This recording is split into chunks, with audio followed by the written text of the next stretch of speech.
Magandang araw sa inyong lahat. Ako ay nalulugod at kayo ay aking binabati.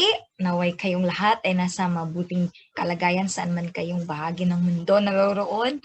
At sana'y sa ating pag-aaral sa araw na ito ay kayo ay may matutunan at naway ito ay magiging isang daan nang sa gayon ay mas madali niyong masagutan ang inyong mga module. Ngunit bago tayo dadako sa ating talakayan, kayo ay aking inaaniyahan na po ang ating mga ulo para sa panalangin. Ama naming banal, kami po ay dumudulog sa inyo sa umagang ito. Punuan ang aming puso ng kagalakan sapagkat ang inyong pagmamahal ay umaapaw sa bawat isa sa amin. Maraming salamat po sa malusog na pangangatawan, sa pamilya, sa mga taong nagmamahal sa amin. Panginoon, sa aming pagtatalakay, sa aming module sa araw na ito, naway ang inyong presensya ay sumasa amin nang sa gayon ang lahat ng aming tatalakayin na maging aral hindi lamang sa ngayon but maging aral sa bawat isa sa amin habang buhay. Maraming salamat po sa patuloy na gabay at ang lahat ng ito ay aming dinadalangin sa matamis na pangalan ni Jesus. Amen. Sa muli, maligayang bati sa inyong lahat. At inaniyahan ko kayo na kunin ang inyong module at tayo ay dadako na sa ating talakayan. At ngayon ay ating pag-usapan ang inyong module sa Filipino. Okay? Module sa Filipino. Okay. Okay, kung titingnan nyo, ang inyong module sa Filipino ay ito ang inyong ika-6 na module. Okay? Ito ang inyong ika-6 na module. Mayroon kayong dalawang topiko, okay, sa module na ito. Ito ay ang module 6 na ang topic ay na ipapahayag ang sariling opinion o reaksyon sa isang nabasang balita, issue o usapan. Yun yung una nating pag-aaralan kasi ito yung module 6 ninyo at maya-maya ay dadako tayo sa inyong module 7. Okay. So, babasahin ko ang pambungad na dasal. Makapangyarihang Diyos, pamamagitan ng inyong anak na si Jesus, humingi po kami ng inyong tulong upang maipagpatuloy ko ng maayos ang aking pag-aaral. Patnubayan mo po ako upang makamit ang karunungan na aking minimithing alamin sa module na ito. Sana ito'y maging daan upang magkaroon ng katuparan ang aking mga pangarap sa buhay. Ito ay aking idinadalangin sa pangalan ni Jesus. Amen. Okay, binubuksan ito ng isang panalangin. At pagkatapos dito ay ipinapahayag kung ano yung layunin ng module na ito. Pinakamahalagang kakayanin sa pag-aaral na ipapahayag ang sariling opinyon o reaksyon sa isang nabasang balita, issue, usapan, at pagninilayang layunin sa pag-aaral ng module na ito, ikaw ay inaasahang alamin ang pamamaraan sa wastong pagpapahayag ng sariling opinyon o reaksyon sa isang balita, issue o usapan, gumamit ng wastong kaalaman sa pagpapahayag ng sariling opinyon, reaksyon sa isang balita, issue or usapan, at ang huli ay napapahayag ang sariling opinyon o reaksyon sa isang nabasang balita, issue, usapan. So, ang gawain sa pagganap or your performance task ay sa pagtatapos ng module na ito, ikaw ay makakasulat ng mga opinion o reaksyon galing sa internet, diaryo, magazine tungkol sa balita, issue o usapan. Pagsasama ng pananampalataya at pagkatuto. Okay, tagapagsalita ng ating Panginoon sa unang Korinto 14:21 hanggang 22. Sabi dito, sa kautusan ay nasusulat sa pamamagitan ng mga taong may iba't ibang wika at sa pamamagitan ng mga labi ng mga taga-ibang lupa ay magsasalita ako sa bayang ito, ang sabi ng Panginoon.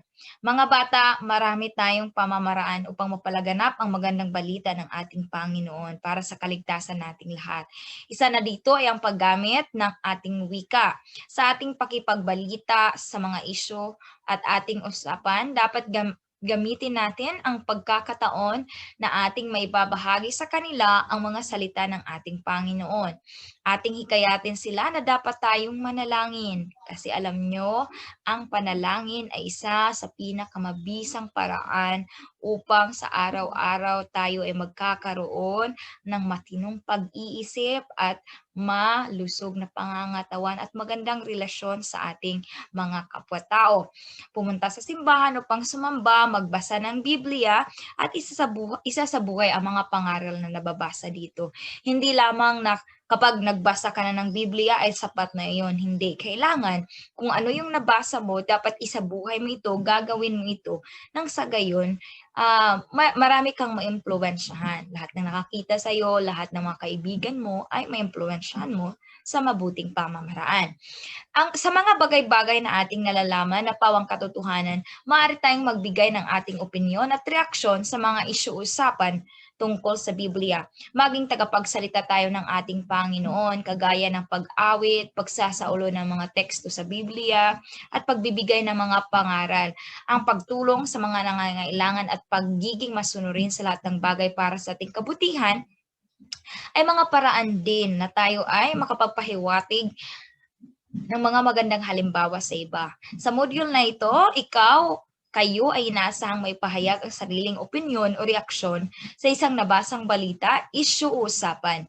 Gawin din natin ito bilang tagapagsalita ng ating Panginoon. Kaya kung kayo ay bibigyan ng mga pagkakataon na maging isang tagapagsalita, huwag itong tatalikuran. Naway, gawin itong pagkakataon na maipalaganap mo bilang isang Kristiyano ang wika ng Panginoon. Naway tayong lahat ay magiging isang mabuting ihemplo sa sino mang taong ating makakasalamuha sa araw-araw.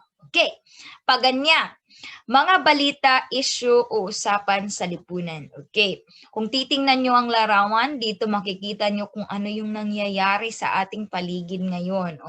Alam kong pamilyar sa inyo ito, lalo na ito, kasi ito yung pinaka-trend ngayon, itong coronavirus, kung kaya tayong lahat ay hindi makapunta sa paaralan. Tama ba ako? Okay. Ano ang masasabi mo sa mga balitang ito or sa mga larawan na ito? Opinion o reaksyon? Okay. Humanda at ating pag-aralan. Okay.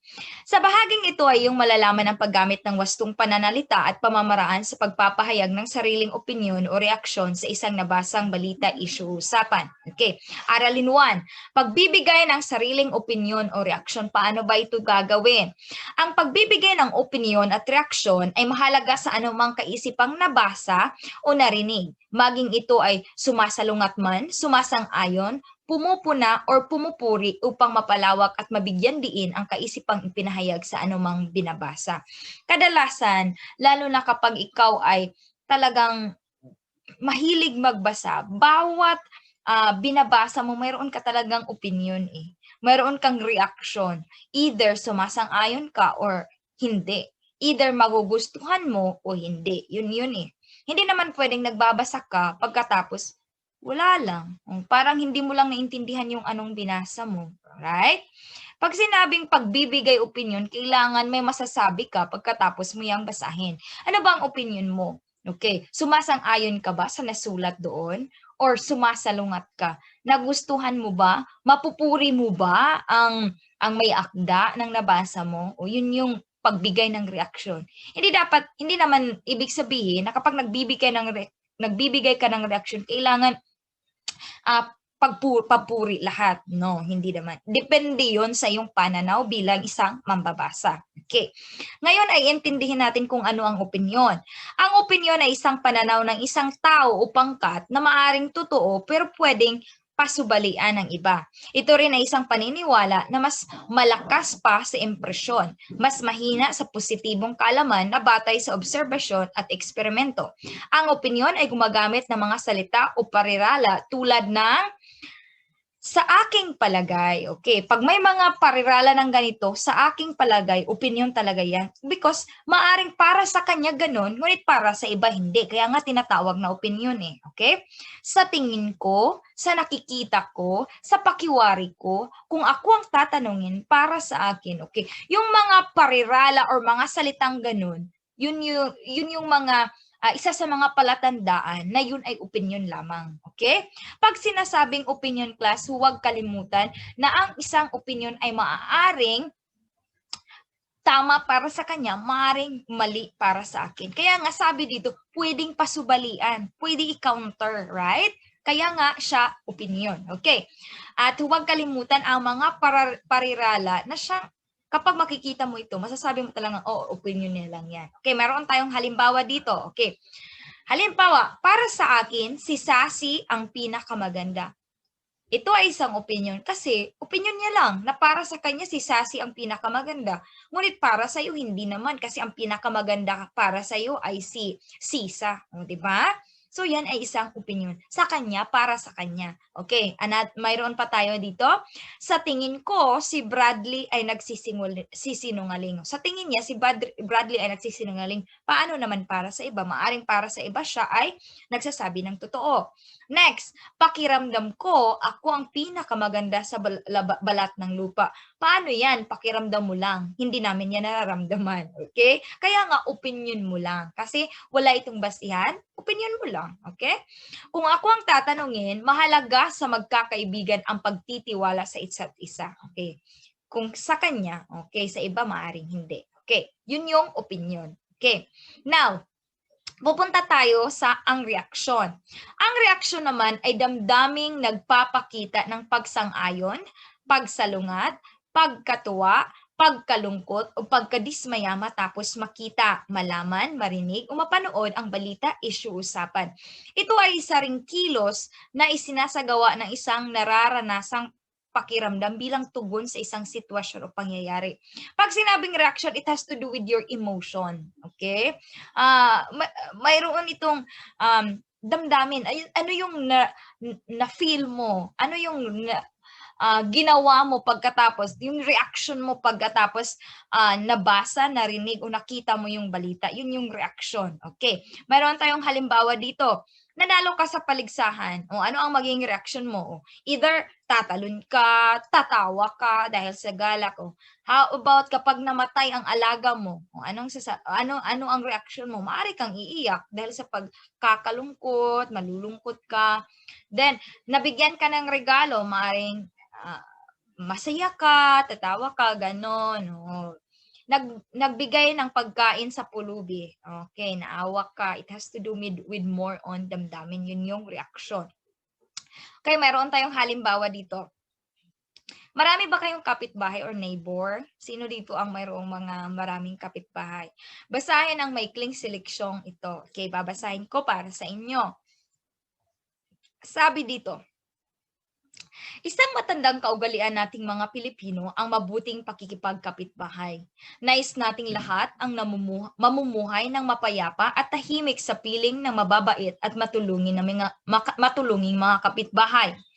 Kahit saan naninirahan ang mga tao, sa maliit na bayan o sa lungsod man, magkakatulad ang pagnanais nilang ito. Naipapakita natin ang mabuting pakikipagkapitbahay sa maraming paraan. Ilan sa mga halimbawa ay ang hindi pagpapatugtog ng radyo ng malakas, lalo na kung hating gabi, at ang hindi pagpapabayaang gumala ang ating mga alagang hayop sa halamanan ng ating mga kapitbahay. Mabuti rin pakikipagkapitbahay ang hindi pagtapon ng basura sa bakuran ng kapitbahay. Okay, yun yung maikling seleksyon about sa pakikipagkapitbahay. O, ano ang reaksyon mo? Nakakabuti ba na magkaroon ng kapitbahay o ng walang kapitbahay? Okay, maaring iba-iba ang ating reaksyon dahil hindi naman tayo magkatulad. Sabi nga ng Panginoon, tayo ay kanyang ginawa na may pagkakaiba sa bawat isa. Okay. O, ngayon, ano ang iyong reaksyon? Okay. Ganito ba ang sagot mo? Nakakabuti ang may kapitbahay kung nagkakaintindihan at may pagmamalasakit sa isa't isa. Pag ganito ang iyong sagot, tama ka, right? Kasi yun naman talaga ang dapat kapag mayroon tayong mabuting relasyon. Kapag hindi naman tayo nakadulot ng damage sa kanila, then mabuti yon. Kapag hindi kayo palaging nag-aaway ng kapitbahay mo, mabuti yon. Okay. Basahin ang issue at ibigay ang iyong opinion at reaksyon tungkol dito. Okay. Sa bahaging ito ay mayroon na talaga kayong gagawin. Kailangan yung isulat ang inyong mga opinion dito. Okay, babasahin ko. Pamahalaan ang stress para sa kalusugan. Habang tayo ay nagsasagawa ng pagkilos upang mabawasan ang agarang epekto ng COVID-19 sa ating mga komunidad at sa ating mga sistema sa pangangalagang pangkalusugan, mahalaga ring mabawasan ang pangalawang epekto sa kalusugan ng pandemic na ito, ang laganap na stress at pagkabalisa tungkol sa COVID-19 na mas pinatindi pa ng pang-ekonomiyang pagkabalisa sanhi ng kawalan ng sahod, trabaho at mga pinansyal na asset, pagsasara ng mga paaralan at mga kinakailangang pagdistansya sa isa't isa ay maaring maging resulta sa pagdami ng mga kondisyong pangkalusugan na may kaugnayan sa stress. Okay? Kasi marami sa atin ngayon dahil nga takot sa COVID ang nangyari na depressed, na stress sila sa kanilang sarili. Okay. Ngayon, base sa binasa nating seleksyon, ano ang iyong posibleng opinion? Okay. Isulat mo dito ang iyong opinion base doon sa binasa nating sanaysay o teksto. Okay? Ano ang iyong posibleng reaksyon? O ano yung reaksyon mo? Okay. Ang opinion mo, isulat mo dito. Ang reaction mo, isulat mo dito. More on damdamin dito your opinion about the issue. Okay? I hope ito ay maliwanag.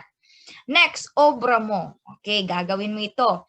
Sa bahaging ito ay ating pagyayamanin ang mga bagay-bagay na iyong natutunan tungkol sa pagpapahayag ng sariling opinyon o reaksyon sa isang nabasang balita, issue, usapan. Okay, pagsasanay.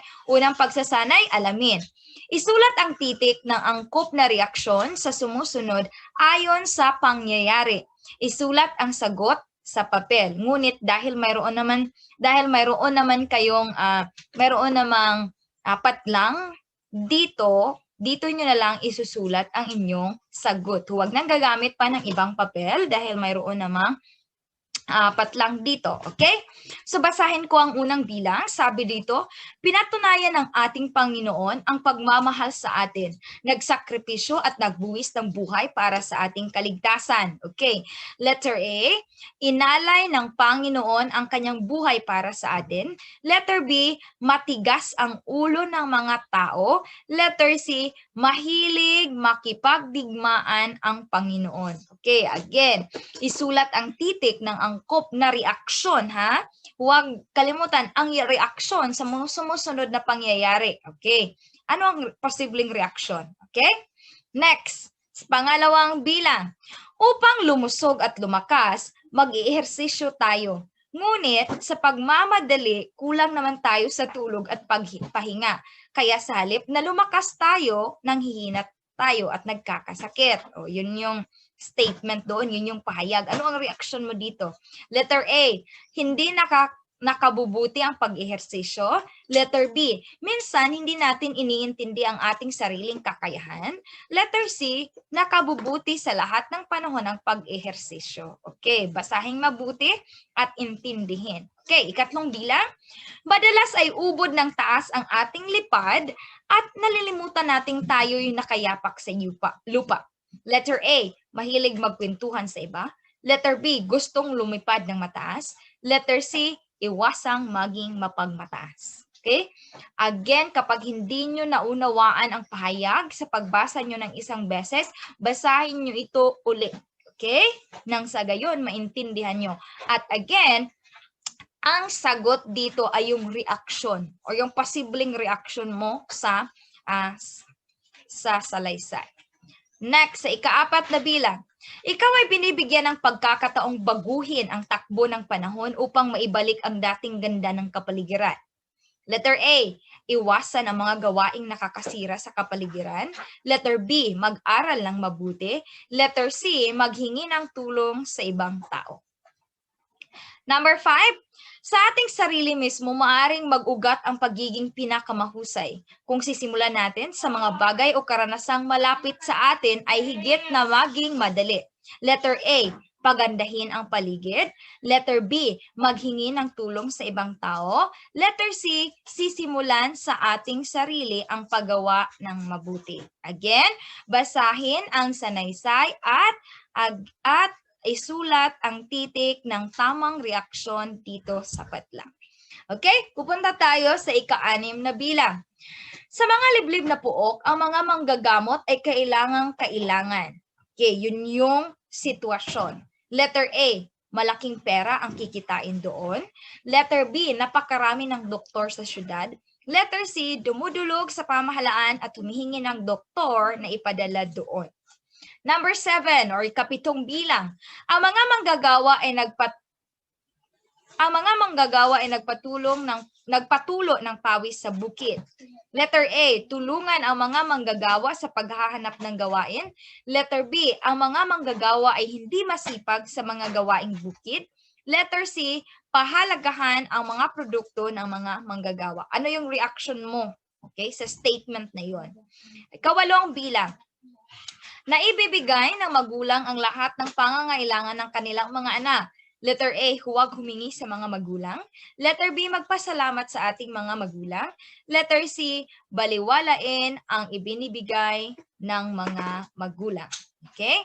Number 9, inubos lahat ng bunsong anak ang kabuhayang ibinigay sa kanya. Letter A, ano ang maging reaksyon mo? Letter A, siya ay matulungin sa kapwa.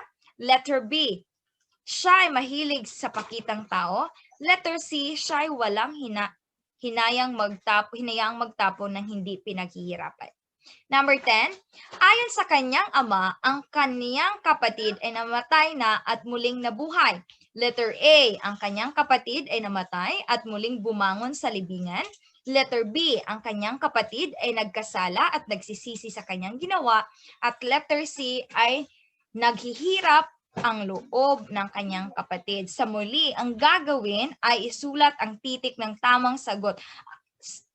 Paano mo matukoy kung yan ang tamang sagot? Kapag yan ay ang reaksyon ng nabasang sitwasyon sa bawat numero.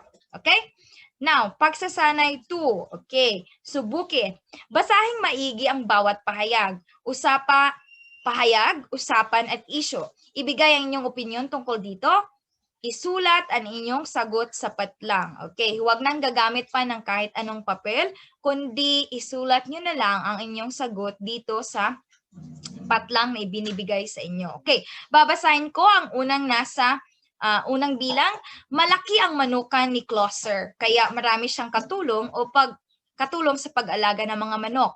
Kahit na mahirap magkaroon ng manukan, malaki rin naman ang kinikita dito. Dinarayo ang mga manok ni Closer at binibili ang mga ito ng buhay o malinis na.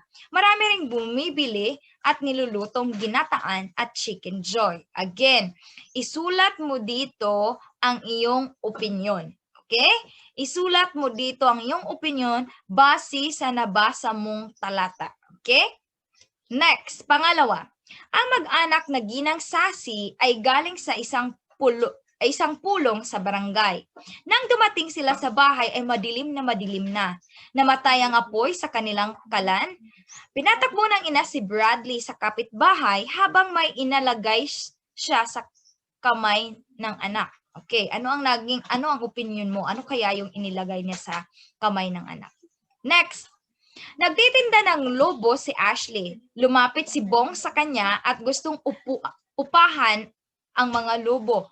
Kumuha ng basket si Bongs at itinali ang maraming lobo at sumakay siya sa basket, ngunit hindi siya tumaas.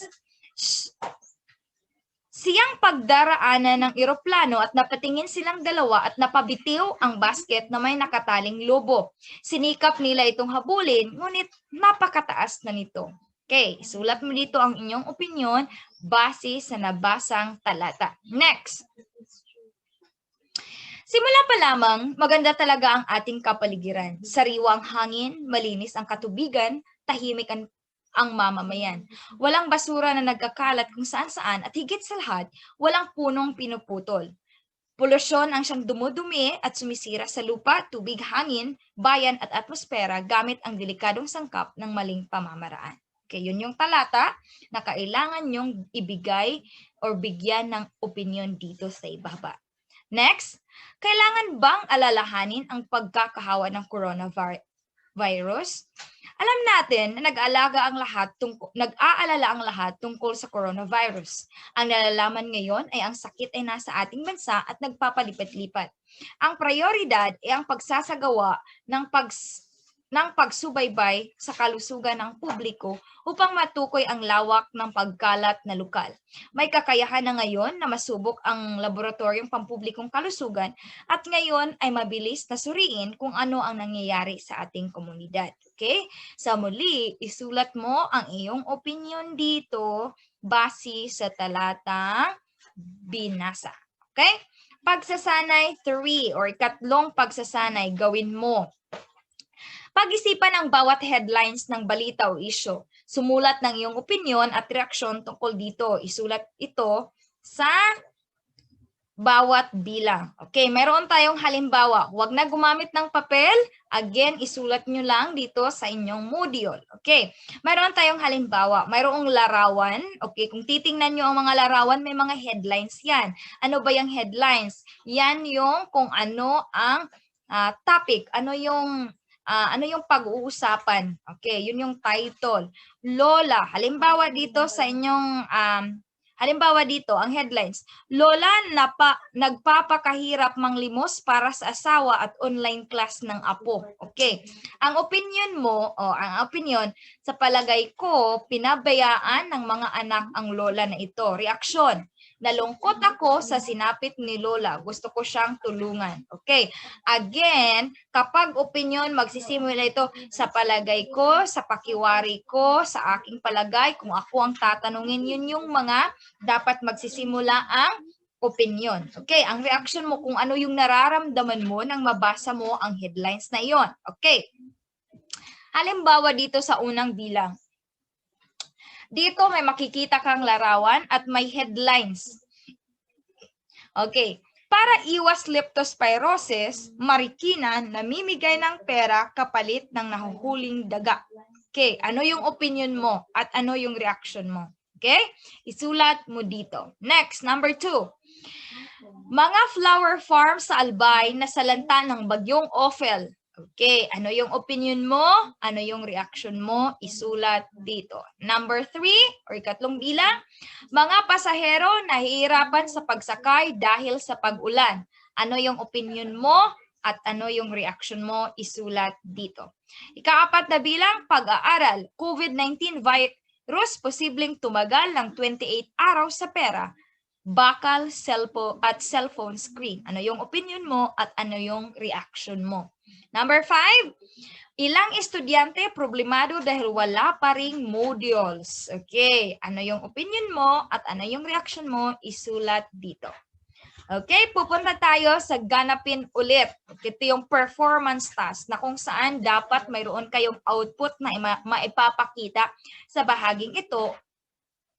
Magsaliksik sa internet o humanap ng diaryo o magasin ng 5 balita. Ilang balita? Dapat 5. Ma'am, wala may radyo. Now, mayroon kayong TV. Ma'am, wala kaming TV. Mayroon kayong internet. Okay. So, kahit anong balita, as long as makakatotohanan, yun ang gagawin nyo. Maaari itong kopyahin or i-photocopy. Pagkatapos, gupitin at idikit. Magkaroon ng iyong sariling opinion o reaksyon sa nabasang balita, issue o usapan. Gawin ito sa isang bond paper. Ilang balita? 5. Okay. Dapat mayroong proof. Paano? For example, gugupit kayo ng isang balita, pagkatapos idikit niyan sa bond paper at ilagay nyo ang inyong opinion base doon sa nabasang balita. Okay? Sana'y maliwanag. Sana'y naintindihan. Again, ilang balita? 5 balita. Okay? I-print kung nakita nyo lang siya sa news feed nyo. Then, gupitin, idikit ninyo sa inyong bond paper at isulat nyo doon ang inyong opinion. Kailangan 5. Okay? At mayroon tayong rubric. ng pagsulat ng opinyon. Okay? Kaya kung kayo ay susulat ng opinyon, maaaring tingnan ang rubrics ng sa gayon ay mayroon kayong batayan kung paano niyo ito gagawin. Okay? Ang mga puntos ay doon na ibinibigay.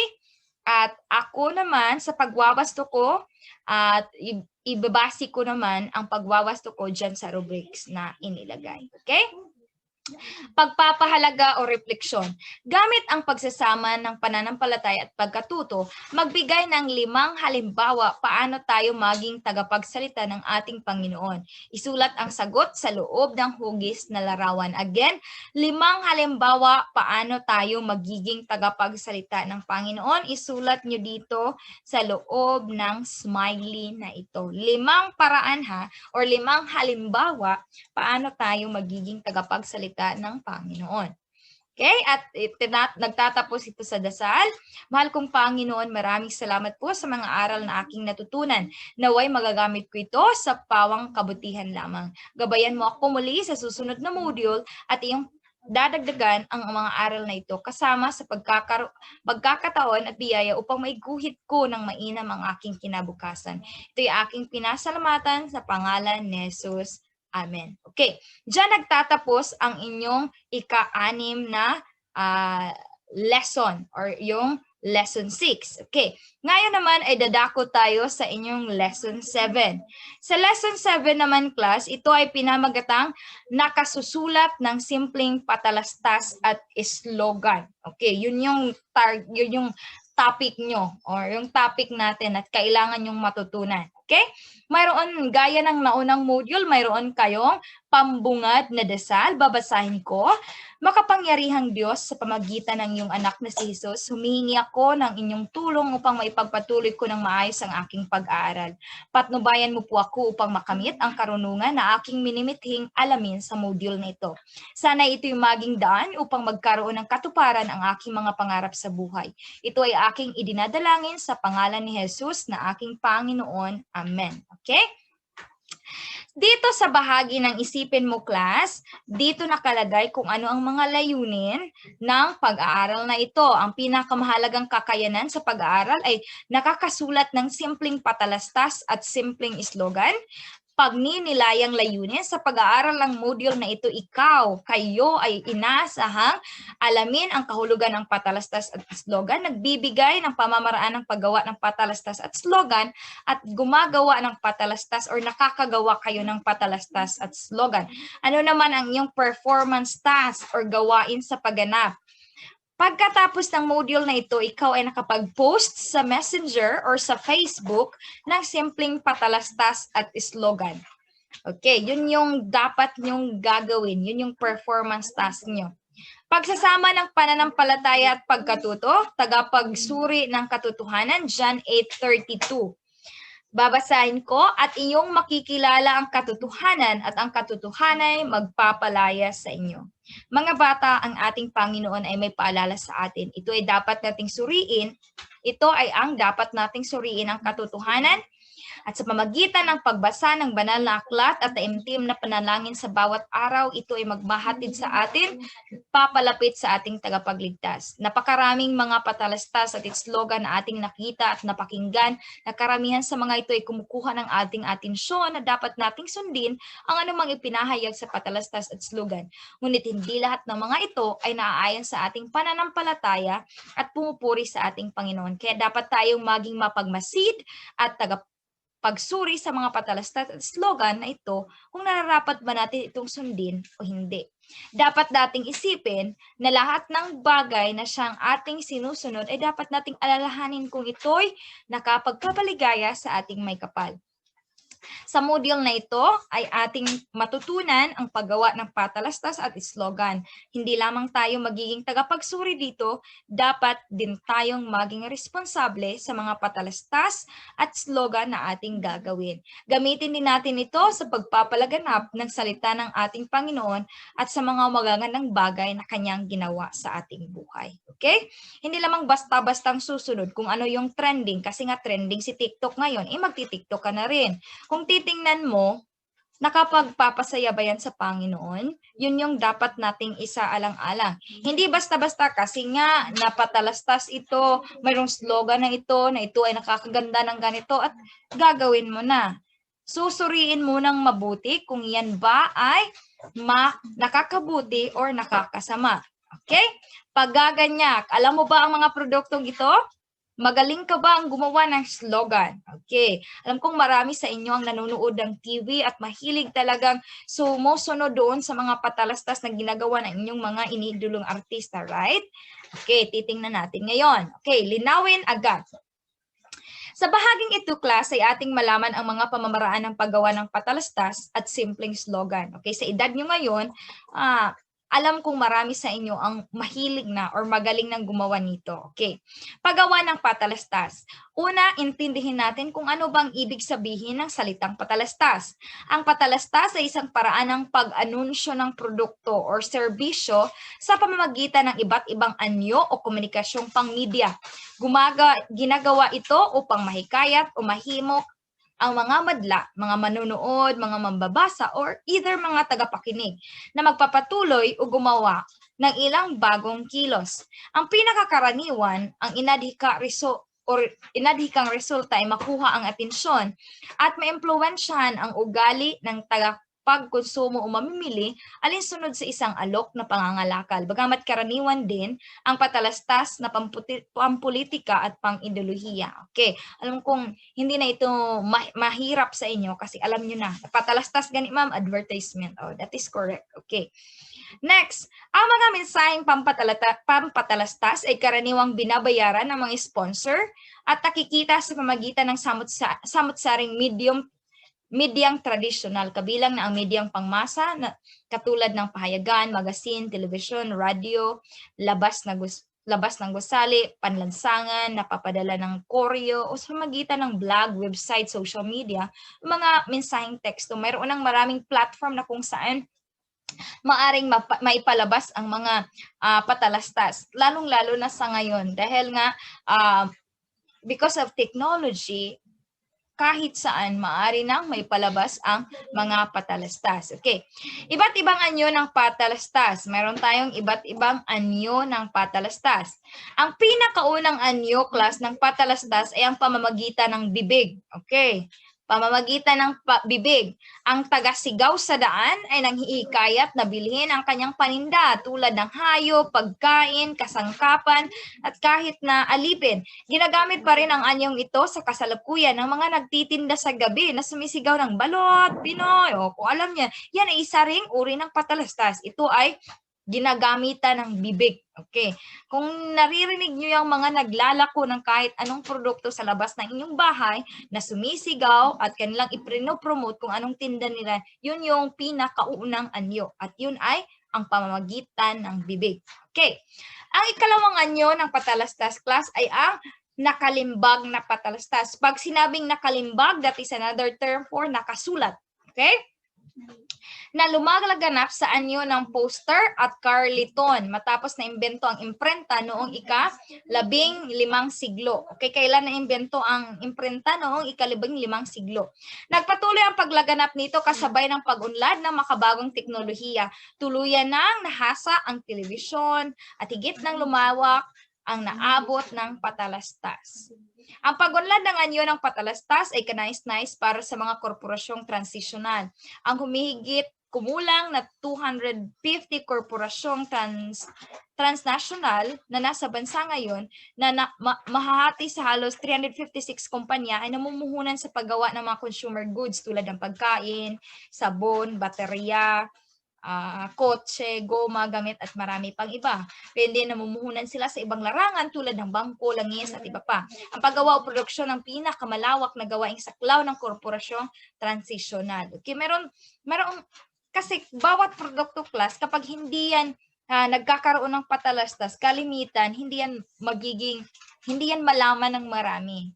Ngunit kapag ikaw ay nagbabayad ka, nagkakaroon na niya ng patalastas sa radyo, sa TV, malawak ang mararating or marireach out ng patalastas na kung saan maraming mga tao rin ang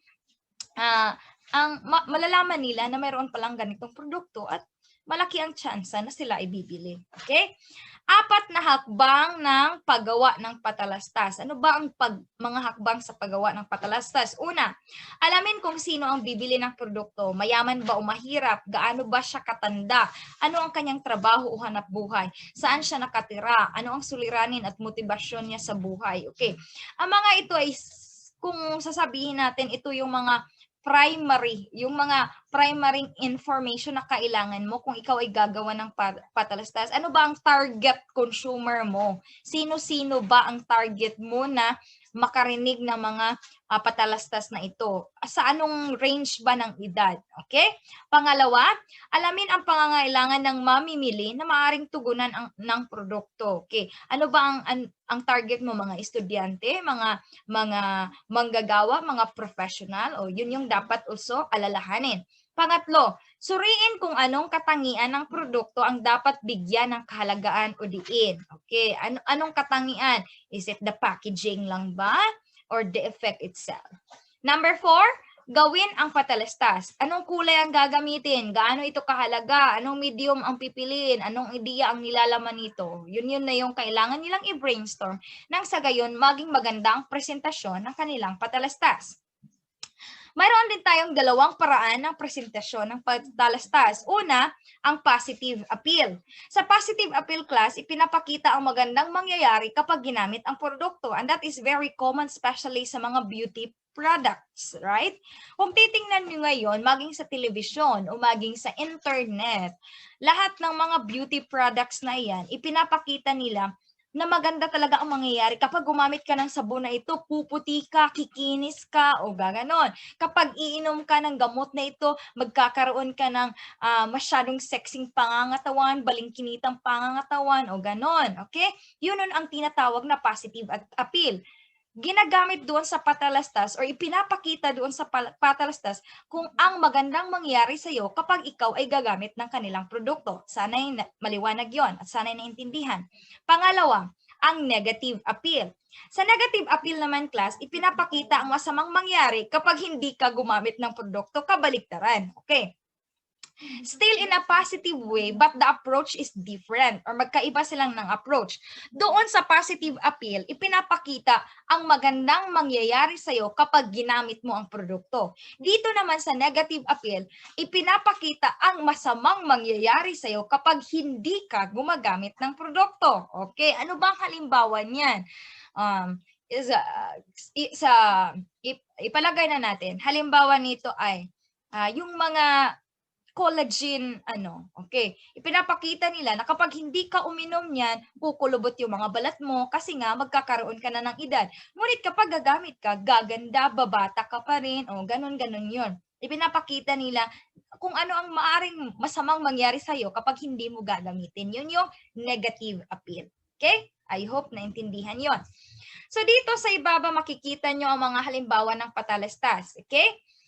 Okay, this is very common. I know kasi alam kong mahilig kayong mag-surf sa internet at lahat ng mga nandito bilang halimbawa ay familiar na sa inyo.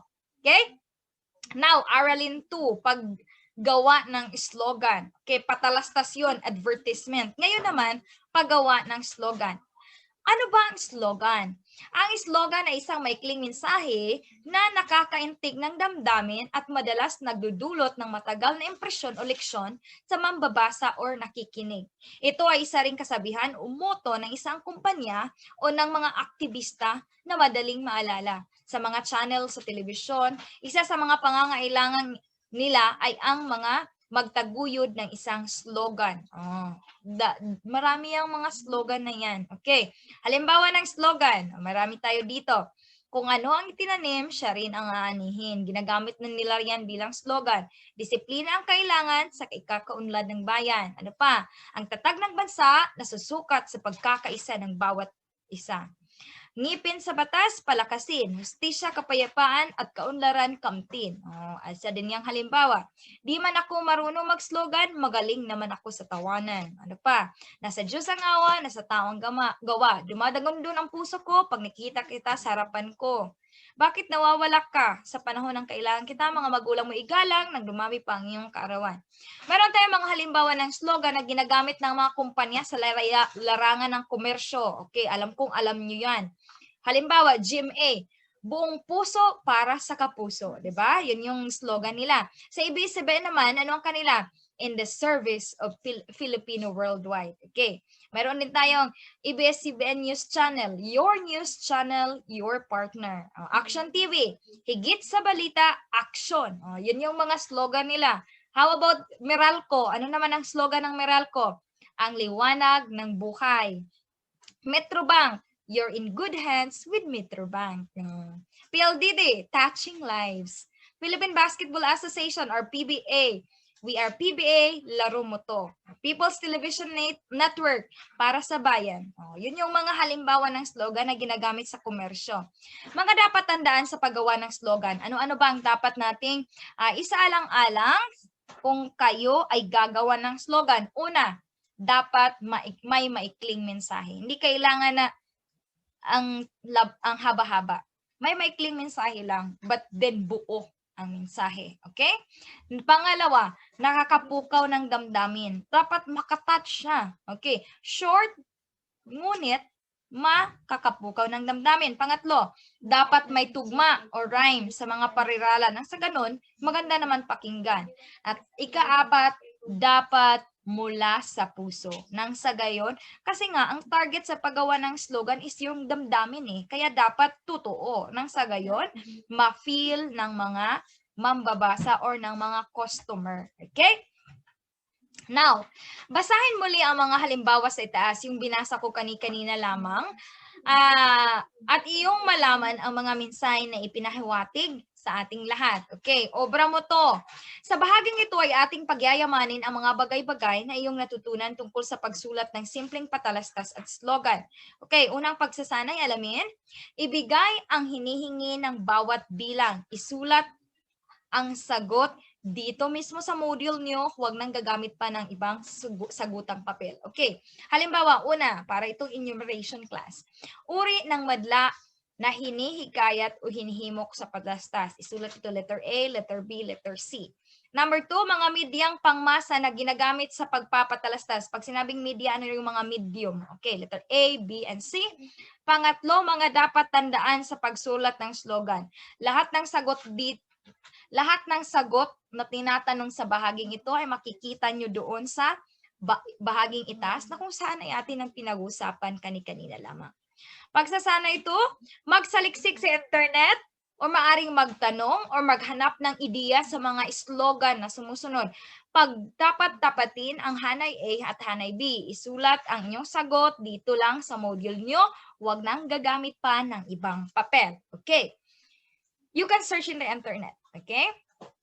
Sa Hanay A, alam kong alam nyo, Apple ito. Ito yung logo ng Apple, Nike, McDonald's, Adidas, at marami pang iba. Okay.